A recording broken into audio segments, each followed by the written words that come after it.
மூஞ்சிக்கு போடலாம்னு கடலை மாவு தக்காளி தயிரெல்லாம் கலந்து ஃபேஸ் பேக் ஒரு கிண்ணத்துல ஃப்ரிட்ஜில் வச்சிருந்தேன். போண்டா சுட்டு தின்னுருக்காங்க. மனுஷங்களா நீங்கெல்லாம்? என் வாழ்க்கையில இன்னும் நான் என்னெல்லாம் கொடுமையை பார்க்கணுமோ எனக்கே தெரியல.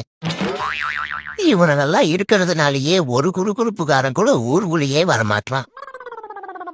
இனிமேல் யாருக்குமே நல்ல காலம் பிறக்காதுன்னு அவனுக்கும் தெரிஞ்சிருச்சு. மூஞ்சிக்கு போடலாம்னு கடலை மாவு தக்காளி தயிரெல்லாம் கலந்து ஃபேஸ் பேக் ஒரு கிண்ணத்துல ஃப்ரிட்ஜில் வச்சிருந்தேன். போண்டா சுட்டு தின்னுருக்காங்க. மனுஷங்களா நீங்கெல்லாம்? என் வாழ்க்கையில இன்னும் நான் என்னெல்லாம் கொடுமையை பார்க்கணுமோ எனக்கே தெரியல. இவனெல்லாம் இருக்கிறதுனாலயே ஒரு குறுகுறுப்புக்காரன் கூட ஊருக்குள்ளேயே வரமாட்டான்.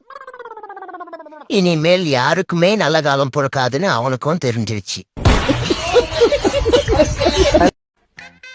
மூஞ்சிக்கு போடலாம்னு கடலை மாவு தக்காளி தயிரெல்லாம் கலந்து ஃபேஸ் பேக் ஒரு கிண்ணத்துல ஃப்ரிட்ஜில் வச்சிருந்தேன்.